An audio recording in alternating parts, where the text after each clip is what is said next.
네, 안녕하세요. 방송 언어 5주 3차시 영상 강의를 시작하도록 하겠습니다. 우리 지난 차시에 이제 음장까지 이제 배웠고, 오늘은 4.2.3, 받침의 발음. 우리가 1차시 수업에서 받침의 발음과 관련된 조항이 가장 많다라고 이야기를 하면서 조항이 많다라고 하는 것은 그만큼 실제 발음과 표기의 불일치가 많이 나타나는 그런 영역이라고 할 수가 있는 거죠. 그러다 보니까 그 이유는 이제 또 지난 차시에 좀 설명을 했습니다만은 이제 형태소를 고정하는 형태 음소적 표기 원리, 그러니까 현대국어의 맞춤법 원리에서 택하고 있는 15세기에 발음에 좀 더 충실해서 음절을 제대로 반영하는 음소적 원리가 아닌 형태 음소적 원리를 선택하고 있는 그런 상황에서 가장 문제가 되는 것이 받침의 발음이다 라는 이야기를 했습니다. 그래서 사실 이 받침이라는 용어는요, 음운론이나 음성학의 용어가 아니라 지극히 표기의 용어예요. 그래서 우리가 앞서 책이라고 했을 때, 이때 책의 받침 기억은 받침 기억일 뿐입니다. 실제 발음은 발음에 해당하는 평음의 영국의 폐쇄음은 후행하는 음절의 초성으로, 제2음절 초성으로 실제는 발음이 되고 있지요. 그러나 형태 음소적 표기, 형태소를 고정해서 형태소의 의미를 고정하고 어감과 문법 형태소인 조사와 어미를 분간하는 현재의 표기 체계에서는 받침이라는 용어로 이제 정의하게 되고, 그러다 보니 상대적으로 받침들이 이제 단독으로 사용될 때와 뒤에 모음으로 시작하는 문법 형태소가 오는 경우와 자음으로 시작하는 문법 형태소가 오는 경우에 따라서 실제 발음의 양상이 달라지게 되지만 표기는 그것을 반영하지 못하게 되니까 상대적으로 표준 발음법의 규정이 이제 여러 규정으로 드러나게 되는 겁니다. 네, 그래서 지금 강의 자료의 5쪽에 해당합니다. 강의 자료 5쪽에 표준 발음법 8항이 소개되고 있죠. 받침 소리는 7개의 자음만 발음이 된다. 네, 발음은 7개만 돼요. 사실 여러분들이 혼란을 느끼게 하지 않으려면 이때 한글 자모를 사용하지 않고 음성 기호를 사용하는 것이 좀 더 적절할 수 있어요. 우리 앞서 배웠던 인터내셔널 포네틱 알파벳, IPA 기호라고 약어로 부르는 그런 음성 기호를 사용하면 더 정확하겠지만, 여러분 다 알다시피 이 표준 발음법, 표준어 한글 맞춤법은 일반인을 대상으로 하는 규정이 됩니다. 일반인을 대상으로 하는 규정에서 또 다른 어떤 국제 음성 기호를 설명하고 안내하는 것은 쉬운 일이 아니죠. 우리 국어사전에서도 실제로 이제 발음이 표기와 달라지는 경우에는 이제 한글 자모로 발음 기호 안에 표기하고 있다는 것을 여러분들도 알고 있을 거예요. 그래서 지금 여기에서 현행 받침 소리로는 이렇게 문자 이 7개가 나타내는 7개의 자음만이 발음된다라고 하는 것입니다. 자, 여기에서 보충 자료를 좀 보시면 여러분들이 중고등학교 때 배웠던 국어의 어떤 역사, 또 혹은 문자 발달사에서의 개념들, 이런 것들이 뒤죽박죽 나름대로 배웠거든요. 나름대로 배웠기 때문에 좀 뒤죽박죽 되어서 혼란스러운 경우가 있기 때문에 좀 정리를 해보았습니다. 일단 앞서 우리가 음소적 표기법의 원리에 대해서는 이야기를 했죠. 책이 사람이 얘기를 하면서 세종대왕은 이 2개의 원리, 그러니까 대단한 사람이라고 하지 않았습니까? 그래서 음소적 원리라는 것이 있고 형태 음소적 원리라고 하는 것이 있어요. 음소적 원리는 표음적 원리라 해서 최대한 발음에 가깝게, 그러나 알아두어야 할 것은 표기란 결코 실제 발음을 완벽하게 반영할 수 없다는 이야기는 했죠. 그래서 우리가 이렇게 말해요. write a letter. 그러니까 문자를 write 한다라고 그러죠. 문자, letter, write a letter. 문자를 쓰는 거예요. 그때 쓰다라고 해요. 그런데 우리가 발음 기호나 앞에서 배웠던 IPA 기호, International Phonetic Alphabet, 국제 음성 기호를 쓸 때는 write라고 하지 않고 transcribe라고 해요. transcribe는 전사라고 하거든요. scribe는 이제 scription 조각을 하거나 새기거나 뭐 글자로 쓰건 뭐 그걸 scription이라고 하는데 trans라고 하는 건 뭐냐면 어떤 형태의 전환을 말해요. 여러분이 가장 잘 알고 있는 trans라는 접두사 용법은 transformer입니다. 폼이 바뀌는 거죠. 트랜스포머 자동차로 바뀌건. 그러니까 이 trans라는 말은 어떤 형태를 바꾸는데 transcription은 뭐냐면 지금 여러분들 귀에 들리는 이 음성적인 그런 기호를 음성 기호를 눈으로 볼 수 있게끔 시각 기호로 transcribe 하는 거예요. 그게 음성 기호예요. 발음 기호라는 것이죠. 그렇기 때문에 기본적으로 write a letter냐 뭐 transcribe냐에 따라서 위치가 다른. 그러면 어때요? write a letter 한다는 것은 결코 음성기호 차원의 기술이 될 수가 없죠. 그래서 사실 발음을 가장 완벽하게 이제 반영을 할 수는 없어요. 문자로 표기하는 것에서는. 그러나 그럼에도 불구하고 문자로 표기를 하는 경우에 가급적 발음에 충실한 것이 표음적 원리인 음소적 원리이고요. 반대로 의미를 가미시키는 표의적 원리를 가미시키는 방법이 있어요. 물론 한자같이 아예 표의 문자인 경우에는 얘기가 다르지만 한글과 같은 음소 문자들은 가장 대표적으로 알파벳이든 뭐 이런 문자들은 기본적으로 의미를 반영하지 않죠. 문자 하나하나가 결합되어서 어떤 단어의 의미가 되지 하나의 문자가 어떤 알파벳 A가 어떤 의미를 가지고 있거나 기억이라고 하는 문자 자체가 어떤 의미를 갖고 있지 않죠. 그러나 기억과 아와 미음이 연결됐을 때는 어떤 의미를 갖게 되고 그쵸? 그 다음에 뭐 A와 T가 연결됐을 때 어떤 의미를 갖게 되는 거예요. 그런데 이제 이 중에 비록 음소 문자지만 발음을 나타내는 음소 문자지만 의미를 좀 고려하여 표기 원리를 운영하는 것을 형태 음소적 원리라고 하는 거죠. 자, 꽃이라는 단어를 생각해 봅시다. 주격도사 이가 붙을 땐 꽃이죠. 그죠? 그럼 어떻게 써요? 꽃이 소리 나는 대로 써볼까요? 꽃이. 당장 어떻게 돼요? 동음이어가 생기죠? 그쵸? 양꽃이냐, 어묵꽃이냐. 그죠? 이렇게 되죠. 그 다음 꽃도 하면 어떻게 돼요? 뒤에 조소가 경음화되는 거는 두 번째의 문제이고 선행하는 꽃은 실제 발음은 디귿, 즉 T 발음이 돼요. 꽃만 하면 어떻게 되죠? 뒤에 비음 조사가 오기 때문에 또 비음화가 돼서 니은이 됩니다. 소리 나는 대로 음소적 표기를 하면 받아쓰기 할 땐 참 좋을 거예요. 처음에 언어를 습득할 때는, 문자를 습득할 때는. 그런데 flower라고 하는 꽃을 나타내는 그 의미가 형태로서 고정되지 않지요. 그런데 현행의 표기법은 어떻습니까? 꽃이라고 하는 형태소, 즉 의미 단위 하나로 문자의 모양을 고정해 놓고 있죠. 그 대신 어떤 수고를 감내해야 되나요? 비음화라든지 중화가 되는 현상들에 대해서 발음법에 규정해서 소개를 해주어야 합니다. 그러면 우리가 지금 표준 발음법을 보니까 더 번거로운 것 같지만 실제 전체 표기 체계를 놓고 보면 이렇게 발음법의 받침에 규정을 두고 형태소를 고정해서 표기하는 것이 훨씬 효율적인 거예요. 한글처럼 단위 문자가 몇 개 되지 않는 아주 배우기 쉬운 문자는 사실 핵심적인 것이 뭐냐면은 습득이 용이하고 가독률,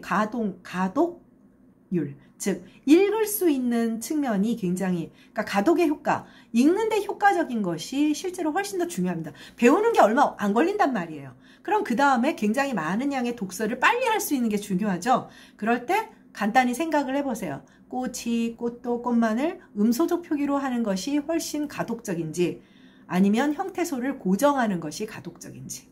네, 그렇기 때문에 현대국어에서는 읽기에 초점을 두어서 가독의 측면을 존중해서 읽을 수 있는 측면을 존중해서 형태 음소적 원리를 택한 것이고, 호민정음 창제 당시에는 지난 차시에도 이미 말했지만 세종이 모르고 있었던 것은 아니지만 생소한 문자를 처음 배우는 백성들의 입장을 고려해서 좀 더 습득이 용이한 음소적 원리, 소리 나는 대로의 입장을 선택을 한 겁니다.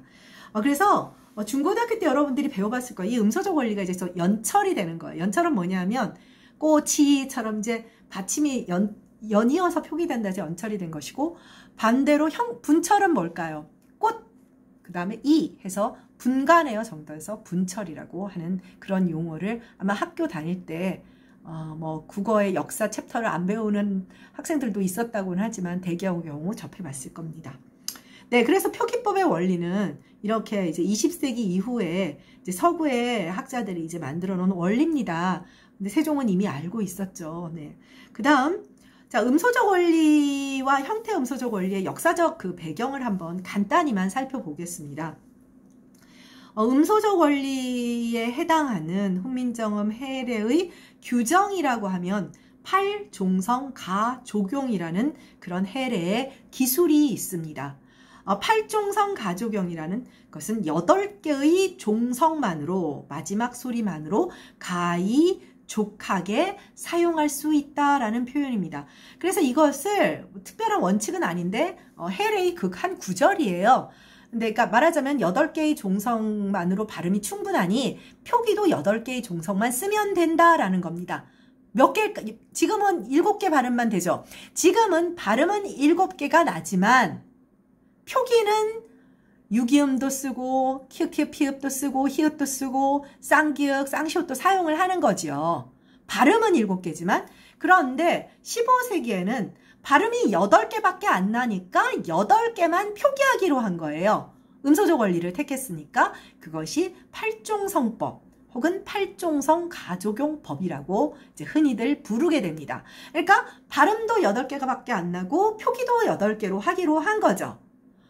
그러면 15세기에는 한 개가 발음이 더 났다는 거죠. 뭐가 더 났죠? 대부분 알고 있죠. 시옷 받침이 발음되었습니다. 시옷 받침이 발음되었고 S로 발음이 된 거예요. S로 발음. 지금 현대국어에서 옷 하죠. 받침은 시옷이지만 실제 발음은 어떻게 돼요? T 발음이죠. 뒤에 모음 조사가 올 경우에만 옷이 하고 드러날 뿐입니다.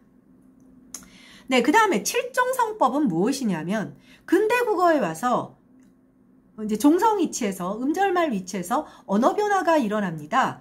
그래서 음절말에 S가 T로 합류가 돼요. T로 합류가 돼요. S가 T로 합류가 됩니다. 그래서 칠종성법이 돼요. 끄떡끄떡 이해가 가죠? 네. 그래서 이 변화는 17세기 이후에 한 100여 년간 이제 아주 급속도로 이루어지고 이제 현대국어에 이르러서 현대국어의 7개의 받침밖에 발음이 안 되는 겁니다. 자, 그래서 파랑으로 다시 돌아가 볼까요? 파랑에서 지금 기역, 니은, 디귿, 리을, 미음, 비읍, 이응 즉 그, 느, 드르, 무브, 응 응은 영국의 비음이죠. 이렇게 7개의 자음만이 발음되는 겁니다. 발음이 7개만 되는 것이 칠종성법입니다. 네. 그런데 현대국어는 어떻다? 그렇지 않다. 발음은 이렇다 하더라도 표기에는 경음, 쌍기역, 쌍시옷, 그 다음에 유기음의 키역, 티읕, 피읕, 그 다음에 히읗 다 사용을 하게끔 선택하고 있죠. 왜? 형태 음소적 표기 원리를 선택했기 때문입니다. 자, 여기서 한 가지 칠종성법은 파랑하고는 틀려요. 현대국어에서의 표기 원리의 파랑과는 다릅니다. 근대국어의 칠종성법은 어떠냐면 17세기, 그러니까 17세기 중엽쯤 되니까 대부분 S가 T로 합류가 돼요. 종성위치에서만. 모든 음소분포에서 다 실현이 돼. 초성에서도 어중에서도 그러면 현대국어에는 S라고 하는 소리는 뭐 사이 서울여대의 그 시옷 발음도 없겠죠. 있어요. 있는데 특정 위치에서 음절말 위치 혹은 종성 위치에서만 사라지게 된 겁니다. 자, 근대국어에 현대국어에 이르기 전의 근대국어의 17세기, 18세기, 19세기 칠종성법은 표기법으로서의 칠종성법. 그러니까 제8항의 실제 발음에 대한 규정 말고요. 표기법으로서의 칠종성법은 여러분들이 좀 구별을 해야 되는데, 자, 언어 변화가 일어났습니다. S가 T로 합류가 됐습니다. 자, 여러분이 생각하기에 17세기 중엽이라면 표기에는 뭐만 남아 있어야 될까요? 자, 17세기 중엽의 문헌은 이 음운 변화를 반영하여 어떤 표기만 남아야 될까요? 시옷이 없어지고 모두 디귿으로 바뀌어야 되겠죠. 근데 현대국어를 보니 어때요? 그렇지 않죠. 옷만 해도 남아있잖아요. 벗도 그렇고요. 너무나 재밌는 것이 17세기 전반에는 이 음운 변화를 그대로 반영을 해가지고요. 모두 디귿 표기로 등장을 해요. 네, 뭐 그건 아무 문제가 없죠. 음운 변화를 그대로 반영한 것이니까요. 그런데 17세기 후반부터 스몰 시옷 표기가 살아나더니 18세기, 19세기로 가면서 디귿으로 표기해야 하는 옷 이런 상황, 벗, 이곳저곳 할 때 곧 이런 것들도 모두 그냥 이유 없이 시옷으로 다 바뀌어요. 답을 아직 찾지 못하고 있습니다. 왜인지 알 수가 없습니다. 그래서 근대국어의 7종성법은 17세기 중반까지는 대부분 디귿으로 음운 변화를 반영해서 디귿으로 쓰는 것이었다가 18세기 이후부터는 실제 발음, 즉 실제 발음은 T 발음임에도 불구하고 시옷 표기가 훨씬 많아져요. 그래서 현대국어에 보면요. 용언어간 발음의 경우는 용언어간은 실제로 사용 빈도수가 많아서 그렇지 사전에서 80% 이상이 명사고 용언어간은 빈도가 반복적으로 많을 뿐인데 용언어간은 어떠냐면 자립적으로 못 쓰이잖아요. 그래서 항상 이제 모음 어미와 연결이 되는 경우가 많으니까 시온 발음들의 그런 뭐 옷을 벗어라 뭐 이런 그런 시온 발음의 용언어간들은 제법 있습니다. 제법 있지만 아까도 말했다시피 어휘에서 명사가 차지하는 비중이 굉장히 크거든요. 그런데 그 80% 정도 되는 명사에서 디귿 표기, 즉 디귿 표기로서 살아있는 것은 마다들 할 때의 디귿과 맞이할 때의 디귿과 나달할 때의 디귿 정도밖에 없어요. 놀랍지 않나요? 네, 외래어의 경우 한번 생각을 해볼게요. 외래어의 경우 자, 너는 나의 타겟이야. 자, T 발음이죠. 티읕 아니면 디귿으로 써야 될 것 같은데 시옷으로 수용을 합니다. 그래서 외래어 표기법에서 문제가 돼요. 자, 로봇이라고 쓸 것이냐 로봇이라고 쓸 거냐. 자, 그건 나중에 외래어 표기법 때 배우고요. 자, 이것도 디귿으로 써야 될 것인데 아무도 여러분들 로봇이야라고 하는 사람은 없죠. 로봇이라고 합니다. 오마이 갓이야 그러죠. 오마이 갓이야라고 하는 사람이 없습니다. 야, 너 굿이야 굿이야. 표기도 안 되고 발음도 시옷으로 수용합니다. 너무 웃기죠? 여러분들이 아마 무의식적으로 사용을 하고 있었는데 도대체 이 표기로서, 그러니까 표기로서의 시옷의 위력은 무엇인가? 아직 국어학자도 답을 못 내고 있습니다. 그래서 이게 정말 재밌는 것인데 언어 변화라고 하는 것이 뭐 구어 차원에서의 음운, 문법, 어휘의 변화도 그렇지만 표기의 변화도 언중의 선택이 굉장히 언제나 합리적이고 과학적인 것은 아니에요. 네, 뭐 국어학 시간은 아니니까 나중에 외래어 표기법 때도 다시 한번 나올 것 같아서 그렇게 기억을 하도록 하고요. 그 다음에 형태음소적 원리는 훈민정음 해례 표현에 해당하는 것을 굳이 고른다면 종성, 부용, 초성이라고 하는 표현이 있습니다.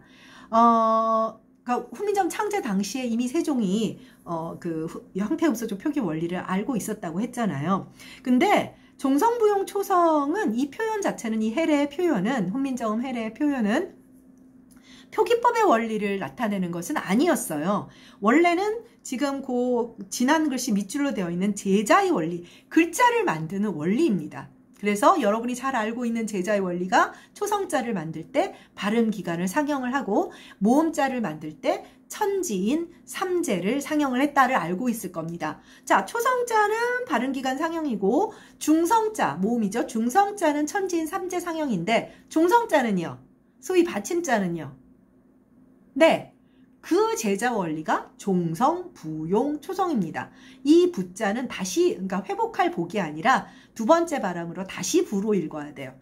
종성은 초성자를 다시 쓴다. 이 유금절은 현대 음성, 음운론, 또 그리고 문자론 학자들, 자, 문화 사대주의에 입각해서 우리나라 사람들 서구에 되게 사대적인 기성세대만 있으니까 그들의 이제 우리보다 선진이라고 하는 뭐 유럽이나 미국의 언어학자들이 어떻게 이런 원리를 라고 생각하는 부분입니다.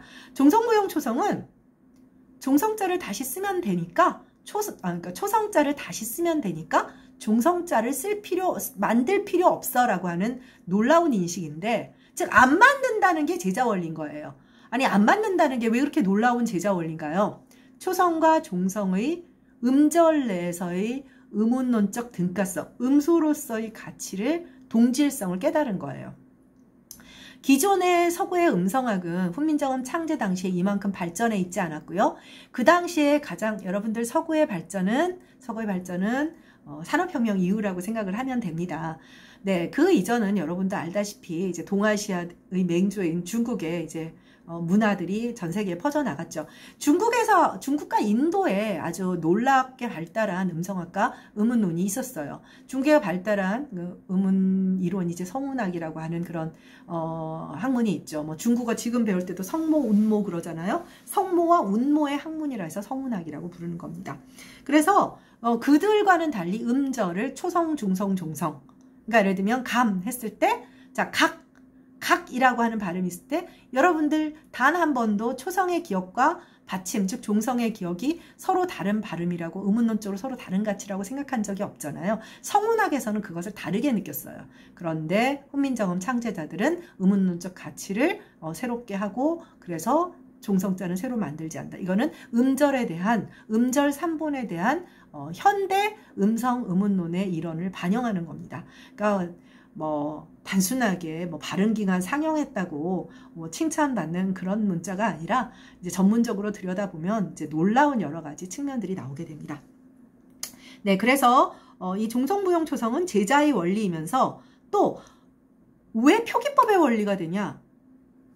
종성을 다시 쓴다고 했으니까 현대국어였대. 초성에 쓸 수 있는 경음이나 유기음도 현대국어의 표기법의 원리는 실제 발음은 7개밖에 안 나지만 초성에서는 유기음, 경음, 평음 다 나죠. 그거 다 받침으로 쓰기로 한 거죠. 그러니까 종성부용 초성은 결과적으로는 형태음소적 원리, 제자의 원리지만 궁극적으로는 또 형태음소적 원리를 나타내는 그런 개념적인 서술, 즉 표현이 된다고 할 수가 있겠습니다.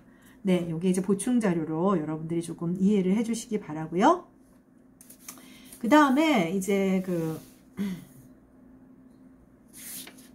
여러분들 이제 교재 100페이지 물론 이제 여기 그 14항 강의 자료 6쪽에도 이미 그 선생님이 표시해서 넘겨놓았지만 그 교재 100페이지 101페이지에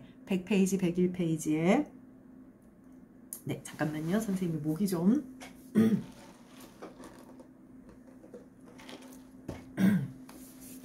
네, 100페이지, 101페이지의 그 교재의 내용을 함께 살펴보도록 하죠.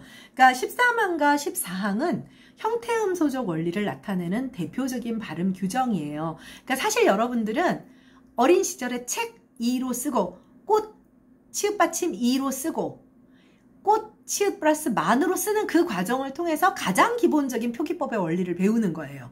그리고 여러분들이 헷갈리는 그 표기법, 맞춤법 틀리는 건 뭔지 알아요? 예외 조항이에요. 그러니까 맞춤법 총칙 이제 나중에 배우겠지만 맞춤법 총칙이 뭐라고 되어 있냐면 소리 나는 대로 적되 어법에 맞게 이렇게 되어 있습니다. 소리 나는 대로 적되 어법에 맞게. 그래서 소리 나는 대로 적는 것, 즉 음소적 원리가 메인 원리이고 어법이 바로 형태음소적 원리예요.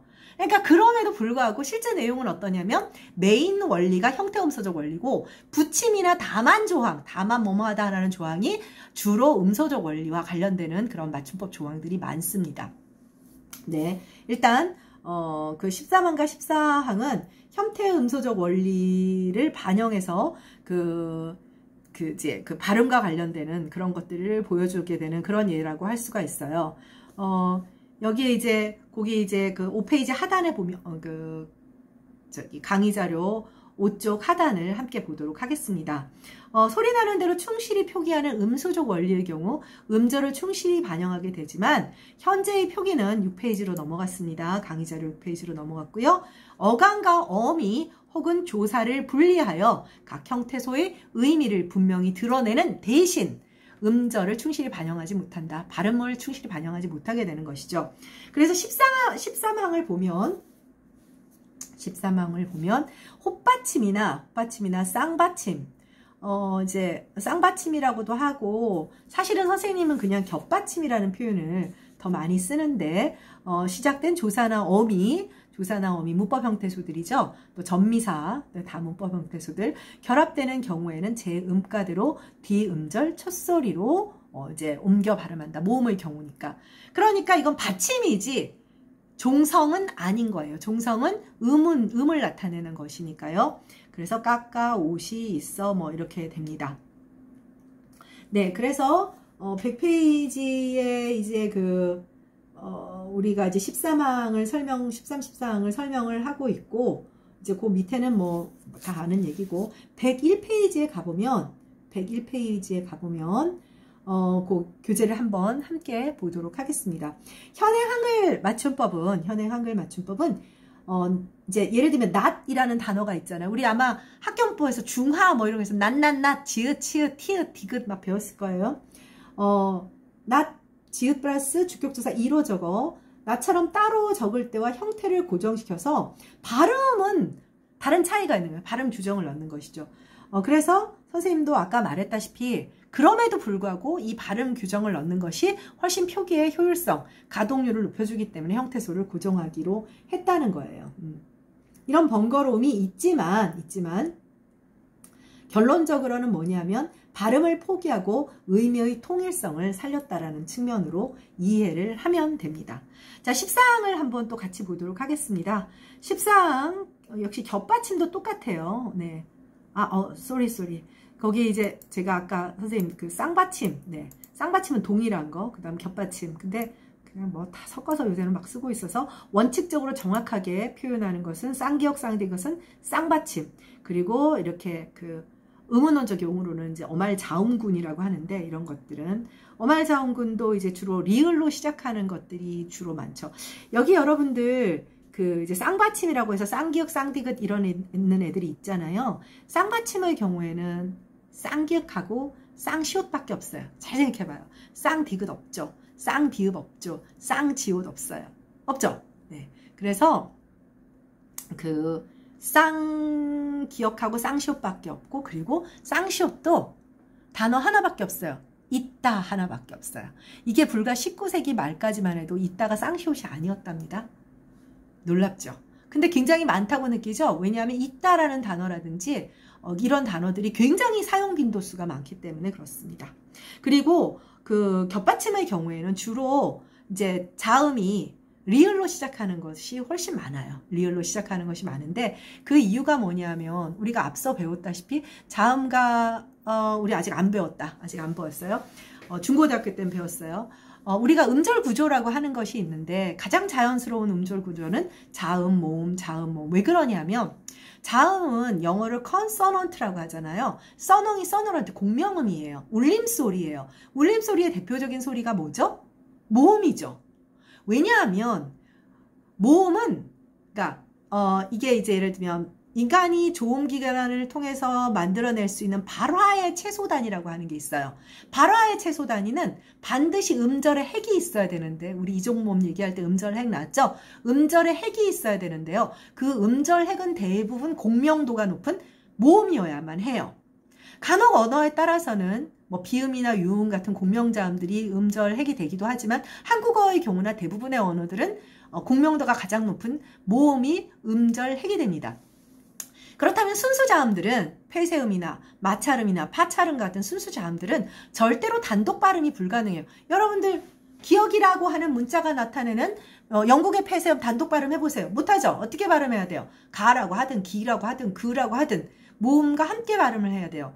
이유는 음절성을, 공명성을 갖고 있지 않기 때문에 인간의 조음기관은 자음을 단독 발음할 수가 없어요. 그래서 자음이 연속되는 발음은 불편한 발음일까요? 편한 발음이에요. 아주 불편하죠. 자, 모음과 모음 사이는 현대국어에서는 최대 자음 2개까지밖에 안 돼요. 2개까지밖에 안 되고, 그 2개까지밖에 안 되기 때문에, 예를 들면 뭐 값이 했을 때 모음이 올 때는, 모음 조사가 올 때는 2개밖에 없으니까 상관이 없지만, 갑도 하면 어떻게 돼요? 조사가 자음으로 시작하니까 모음과 모음 사이에 자음이 3개 나오죠. 그래서 반드시 자음이 탈락해야 돼요. 그런데 자음이 2개 겹쳐와도 불편한 발음이죠. 불편한 발음인데 왜 리을이 많을까요? 유음은 자음 가운데 가장 모음성이 많기 때문이에요. 그냥 느낌에도 약간 이제 뭔가 다른 크트 크 뭐 이런 소리들보다는 이 전공, 이제 음성학적인 지식이 없는 친구들도 좀 속성이 달라 보이죠? 리을이나 미음이나 이런 유음이나 비음은 좀 더 모음적인 속성을 많이 가지고 있어요. 간단히 말하면 공명도가 좀 있다는 거죠. 그러다 보니까 리을을 가지고 있는 그 겹받침들, 즉 어간말 자음군들이 많은 겁니다. 물론 순수 자음들이 연결된 기역, 시옷 이런 것들이 있기는 하지만 많지는 않다는 것을 여러분도 알고 있을 겁니다. 자, 어쨌든 14항의 경우에도, 겹받침의 경우에도 네, 이렇게 뒷음절이 첫 소리로 옮겨 발음하고, 그리고 또 한 가지 중요한 것은 우리가 표기 때문에 넋이라든지 값이라든지 이럴 경우에 다 모두 평음의 시옷이라고 생각했지만 잘 생각해 보세요. 언제나 경음으로 발음이 됩니다. 넋이, 값이, 그죠? 표기와는 다른 사실입니다. 표기와는 다른 사실이라는 것을 여러분들이 기억을 할 필요가 있습니다. 네. 그리고 교재로 와서 교재 101페이지, 교재 101페이지를 함께 보도록 하겠습니다. 여기에 제16항이 있어요. 제16항이 있는데 한글 자모의 경우에는 디귿이, 지읒이 이렇게 발음하지 않습니다. 모두 기역이, 니은이, 미음이, 비읍이 이렇게 되는 경우를 제외하고는 모두 디귿이, 디귿을, 지읒이, 키읔이, 티읒이 이렇게 발음이 되는 특수한 경우가 있습니다. 그래서 한글 자모 이름 부를 때 굉장히 난처한 경우들이 좀 많잖아요. 요거는 사실 따로 좀 별개로, 물론 이제 이렇게 되는 데는 이와 같은 규정을 두어야 하는 데는 한글 자모 명칭의 변천과 관련되는 그런 어떤 비하인드가 있습니다. 이거는 이제 아마 뒤에 가서 다시 그 문어화법을 할 때 표기법의 원리와 관련해서 좀 더 살펴보게 될 것 같고요. 그 부분과 관련해서 다시 한번 살펴보게 될 것 같습니다. 네. 그래서 요거는 102페이지, 교재 102페이지에 가보면 그래서 이제 이 합리성에 어긋나서 이런 문제가 설왕설래 논란이 많았고, 그다음 남북한이 각각 또 이런 자모 명칭을 따로 만들었고, 하나 여기 오늘 차시에서 하나 그 얘기를 해준다면, 훈민정음 창제 당시에는 그 어떤 누구도 기역, 니은, 디귿이라고 하지 않았고, 아마 중고등학교 때 심화학습을 통해서 이게 최세진이라는 사람의 훈봉자회라는 책에서 유래가 된 자모 명칭이 기역, 니은, 디귿이라는 걸 들어봤을 거예요. 나중에 다시 배우게 될 것이고, 남북이 갈라지면서 우리의 표준어 사업처럼 북한에서 이제 맞춤법이나 이렇게 우리 한글 맞춤법 표준어처럼 그런 작업을 하는 게 문화어 사업이라는 것이 그들도 있었어요. 그런 작업에서 그들도 그들 나름의 자모 명칭 개정 작업을 좀 하려고 했어서 우리와는 좀 차이 나는 부분도 있기도 했습니다. 네, 여기 특히 지금 그 겹받침의 발음 같은 경우는, 겹받침의 발음의 경우에는 뒤에 이제 그 표준 발음법 규정이 나오거든요. 그래서 334페이지부터 받침의 발음에 대한 이야기가 나오게 되는데, 요 받침의 발음에 대한 얘기는 조금 또 최소한 334페이지서부터 337페이지까지가 겹받침의 발음에 대한 얘기고, 이거 시험에 공시 같은 데에서 굉장히 시험에 많이 나오는 겁니다. 그래서 우리 학생들한테는 시험 보기 전날, 왜냐면 이게 개인 하자, 그러니까 나 한 개인이, 예를 들면 선생님 혼자서도 이랬다 저랬다 발음을 하는 경우가 많아요. 근데 규정은 정해져 있거든요. 그래서 그날 아침에 달달달 외워라 이렇게 우리 과 학생들한테 이야기하기도 하는데, 요거를 한번 정리를 해야 될 것 같아서 다음 시간에 좀 음의동화 그 앞부분에 4.2.4 얘기를 하기에 앞서서 조금 더 추가적으로 설명을 하도록 하겠습니다. 네, 좀 수고했고요. 이제 추석 연휴 잘 보내도록 하고, 그리고 또 여러분들이 자그마한 숙제지만 그래도 귀찮을 텐데 성의 있게 또 보내준 친구들, 따로 또 조사까지 해준 친구들 너무 고맙고, 배점 0임에도 불구하고 열심히 한 친구들 많아서 아직 안 한 친구도 있어요. 열심히 해줘서 고맙고, 선생님이 또 배운 것도 있습니다. 뭐 어쨌든 그런 짜잘한 숙제는 어쩔 수 없이 이제 교육부에서도 원하는 거고, 정말 이 코로나가 우리를 괴롭히는 건데, 보다시피 선생님도 강의실에 들어가는 것보다 훨씬 많은, 여러분들한테 너무 부족하고 미안한 자료지만 이래저래 부족한데, 여러분들한테는 부족한데 선생님은 너무나 바쁩니다. 네, 부족하지만 어쨌든 좀 더 이렇게 열심히 여러분들이 해줘서 고맙고, 앞으로 이 짜잘한 숙제들이 나가더라도 귀찮아하지 말고 그래 이렇게 하자 이런 생각으로 해주었으면 합니다.